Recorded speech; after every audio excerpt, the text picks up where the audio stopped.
ఈయన అంటాడు ఈ 10 ఏళ్ళు ఏం బీకారు మీరు ఎందుకు చేయలేదు ఇప్పుడు మేం చేస్తే మీకు ఏంటి నొప్పి అంటున్నారు. వాస్తవంగా ఇది గవర్నమెంట్ చేయాల్సిన అవసరం ఉందా? ఆ, నేనేమంటున్నా అంటే ఇప్పుడు ప్రజలు వాళ్ళంతట వాళ్ళు ఒక ఉద్యమ అవసరాల రీత్యా సృష్టించుకున్నారు. ఓకే భరతమాత ఏ జీవో ప్రకారం వచ్చింది? కరెక్టే కదా. ఒక 10th క్లాస్ అమ్మాయి హోమ్ మినిస్టర్ని క్వశ్చన్ వేసింది మన్మోహన్ సింగ్ గవర్నమెంట్లో. ఆ, ఏమనంటే గాంధీ తాతకి ఎవరిచ్చారు జాతిపిత అని. ఆ. వాళ్ళు రికార్డులన్నీ వెతికి ఎవరు ఇవ్వలేదు అన్నారు. ఎవరు ఇవ్వకపోతే జాతిపిత కాకుండా పోతాడా? అంటే జాతిపిత అని ఏమన్నా జీవో అయ్యాన్నా? భరతమాత అని ఏమన్నా జీవో వచ్చిందా? ఇది అతి తెలివి రేవంత్ రెడ్డిది. జీవో ఇవ్వడం అనేది ఎందుకు? ఆ జీవో ఏం చేసుకోనీకి? ఇప్పుడు ఆ జీవోతోని ఆ ఊర్లలో ఉన్న విగ్రహాలన్నీ మార్చేస్తాడా? మార్చని ఇస్తారా? రెండవది ఆయన గొయ్యి ఆయన దవ్వుకున్నట్టే. రెండవది రేపు ఇంకో గవర్నమెంట్ వస్తుంది, ఈ జీవోని రద్దు చేస్తుంది. అప్పుడేం చేస్తారు? ఆ జీవోని రద్దు చేస్తే వాళ్ళు కొత్త విగ్రహానికి జీవో ఇవ్వాల్సిన అవసరమే లేదు. కాబట్టి అది అతి తెలివి. అది ఆ జీవోలు ఉండవు ఇటువంటి వాటికి. ప్రజల మెదళ్ళల్లో నాటుకొని పోయినాయి. జీవో లేకున్నా కూడా వేలాది స్కూళ్ళల్లో తెలంగాణ జాతి గీతంగా 10 ఏళ్ళు కేసీఆర్ పాలనలో అందశ్రీ పాట పాడారు. ఏ జీవోతో పాడారు? హెడ్ మాస్టర్లు ఏ జీవోతో పాడించారు? BSc agriculture college NG Ranga university ఉంటే తర్వాత జయశంకర్ యూనివర్సిటీ అయింది. అక్కడ ప్రతిరోజు విద్యార్థులు పాడుకున్న తర్వాతనే లోపలికి వచ్చారు. ఏ జీవో ఉంది? ప్రజల హృదయాల్లో ఉద్యమ ఆకాంక్షలకు ఏ జీవోలు ఉండవు. ఆ రూపాలను గౌరవించాలి, ఆ సంస్కారం ఉండాలి. రైట్. అంటే ఇంకొక వాదన, ఇది బహుజనుల తల్లి అగ్రవర్ణాల తల్లి అని ఒక 2 చీలికలు వచ్చాయి. అంటే మొన్న కేసీఆర్ గారు పెట్టినప్పుడు ఈ విగ్రహానికి కూడా ఇదే వాదన వచ్చింది, ఇప్పుడు ఇదే వాదన. ఏ వాదన అయినా ఆ వాదన కరెక్ట్ కాదు. ఈ విగ్రహాన్ని మనం భూస్వామ్య కుటుంబంలో వచ్చిన స్త్రీలాగా ఉన్నదనుకోవడం, ఇప్పుడు ఇక్కడ వాళ్ళ ప్రతిబింబం కాదు అది. ఇది ఒక భావన ఉన్నదా నిజంగా తల్లి? దేశాలకు రాష్ట్రాలకు తల్లులు ఉంటాయా? ఒక భావన. ఆ భావన ఎట్లా క్రియేట్ చేసుకుంటే అట్లుంటుంది. ఇప్పుడు ఇంకోటి అడుగుతున్నా నేను, ఇప్పుడు భారతదేశం బ్రిటిష్ వాళ్ళ పరిపాలనలో ఉన్నప్పుడు చాలా పేద దేశం, ఇప్పుడు 5th లార్జెస్ట్ ఎకానమీ ప్రపంచంలో. మరి ఆ పేద దేశం కదా, స్వాతంత్రం రాగానే కిరీటం తీసేసి ఆమెను ఒక పేద తల్లిలాగా భరతమాతను చూపెట్టిందా? లేదు. నెహ్రూ ఏమన్నా అట్లాంటి ప్రయత్నం చేసిండా? ఏమన్నా జీవో ఇచ్చిండా? మరి ఇది ఒక ఫెడరల్ స్వభావం ఉన్న దేశమైనా కూడా సెంట్రల్ గవర్నమెంట్ చేయని పనులన్నీ స్టేట్ గవర్నమెంట్లు ఎందుకు చేయాలా? ఇప్పుడు భరతమాతనైతే అప్పుడు ఎంత పేద దేశం భారతదేశం, తిండి గింజలు దిగుమతి చేసుకున్న పరిస్థితి. అంతే కదా.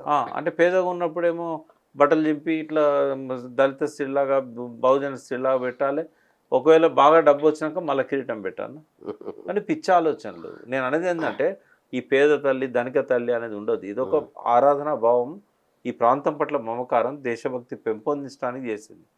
ఈ ఆలోచనలన్నీ రాజకీయాలతో భ్రష్టు పట్టిపోయినాయి. రైట్. మరి అందశ్రీ గారు మనం ఎంతో గౌరవించే పెద్ద ఆయన కూడా రేవంత్ రెడ్డి గారు లాగా ఆలోచిస్తున్నారా, లేదంటే రేవంత్ రెడ్డి గారు ఇలాగా ఆలోచిస్తారో తెలియట్లేదు. ఆయన ఏమంటాడంటే, ఏమయ్యా తల్లికి విగ్రహం ఉంటుందా?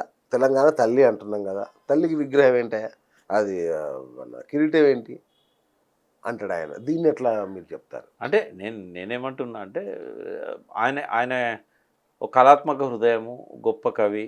ఆయనను ఆ లైన్లలోనే చూద్దాము. మిగతా విషయాల మీద, ఆయనకు సంబంధం లేని అంశాల మీద ఆయన ఎప్పుడన్నా నోరు జారినా కామెంట్ చేసినా వాటిని వదిలేయడం మంచిది. ఎందుకంటే ప్రజలందరూ గౌరవించే వ్యక్తి కాబట్టి ఆయనను ఆ ఫ్రేమ్లో చూద్దాం మనము.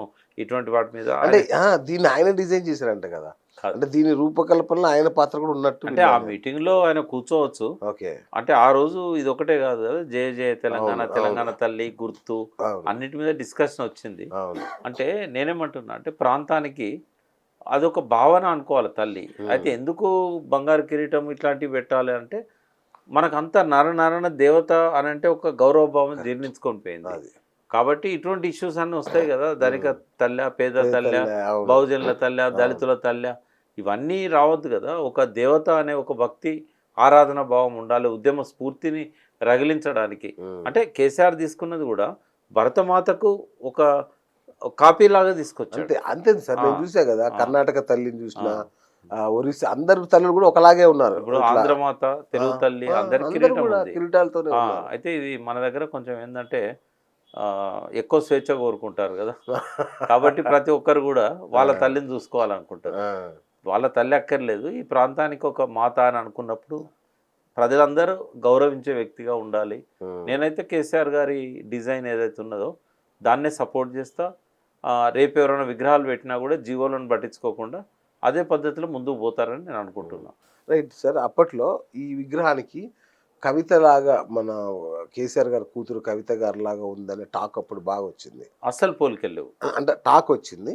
ఇప్పుడు విగ్రహానికి రేవంత్ రెడ్డి కూతురులాగా ఉంది అనే ఒక టాక్ వచ్చింది. అంటే ఇవన్నీ మాట్లాడతారు, బట్ ఫోటో పక్క పెట్టి చూస్తే తెలుస్తుంది. ఇప్పుడు రేవంత్ రెడ్డి డాటర్ ఫోటో పక్క పెట్టి ఆ పాత దానికి కవిత ఫోటో పక్క పెడితే మీ కెమెరామెన్లే చెప్తారు ఎవరిలాగా ఉంది అనేది. దానికి ఏం పెద్ద ఆశ్చర్యం అక్కర్లేదు. అయితే నేను చూసినంత వరకు ఏంటంటే రేవంత్ రెడ్డి డాటర్ పోలికలు కొన్ని కనబడుతున్నాయి ఈ విగ్రహంలో. బట్ అది బయట ప్రచారం అవుతున్నంత దగ్గరగా ఏం లేవు. బట్ మనం వెతికి ఆ కోణంలో చూసినప్పుడు నిజంగానే అనిపిస్తుంది. బట్ కవిత పోలికలు అయితే నాకు తెలంగాణ తల్లి విగ్రహంలో లేవు. ఎందుకంటే అప్పుడు కవిత అమెరికాలో ఉన్నది, ఆ డిస్కషన్ జరిగేటప్పుడు ఇంకా జాగృతి కూడా పెట్టలేదు. కవిత అంత పాపులర్ కూడా కాదు. పోనీ శోభావదిన తిరుగుందా అంటే అస్సలు లేదు. వాళ్ళిద్దరు ఒక తిరుగు ఉంటారు. ఆ కవిత గారు వాళ్ళ అమ్మ డిటో ఉంటారు. అట్లాగే రేవంత్ రెడ్డి వైఫ్, రేవంత్ రెడ్డి డాటర్ కూడా కొంచెం పోలికలు ఉంటాయి. నేనైతే ఆ రకంగా ఉన్నదని నేను అనుకోవట్లేదు. బట్ ఏమన్నా ఎక్కడన్నా ఒకటి ఉంటే యాదృచ్ఛికం కూడా కావచ్చు. అది కావాలని చెప్పి ఆమె నిలబెట్టి ఆమెలాగా తయారు చేశారు లేదా ఫోటో పెట్టి చేశారని అనుకోవట్లేదు. బట్ వెతికి చూసినప్పుడు ఏదో ఒక పోలిక కనబడుతుంది.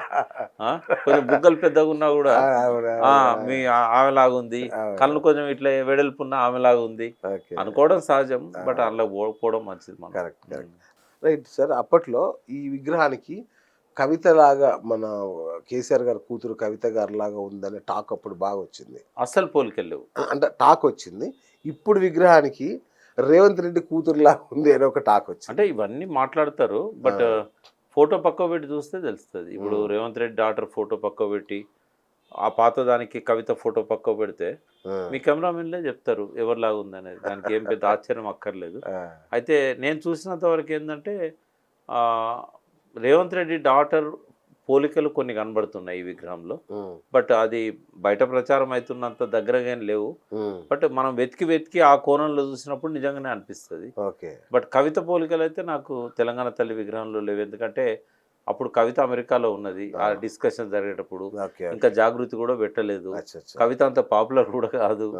పోనీ శోభావదిన తిరుగుందా అంటే అస్సలు లేదు. వాళ్ళిద్దరు ఒక తిరుగు ఉంటారు. ఆ కవిత గారు వాళ్ళ అమ్మ డిటో ఉంటారు. అట్లాగే రేవంత్ రెడ్డి వైఫ్, రేవంత్ రెడ్డి డాటర్ కూడా కొంచెం పోలికలు ఉంటాయి. నేనైతే ఆ రకంగా ఉన్నదని నేను అనుకోవట్లేదు. బట్ ఏమన్నా ఎక్కడన్నా ఒకటి ఉంటే యాదృచ్ఛికం కూడా కావచ్చు. అది కావాలని చెప్పి ఆమె నిలబెట్టి ఆమెలాగా తయారు చేశారు లేదా ఫోటో పెట్టి చేశారని అనుకోవట్లేదు. బట్ వెతికి చూసినప్పుడు ఏదో ఒక పోలిక కనబడుతుంది.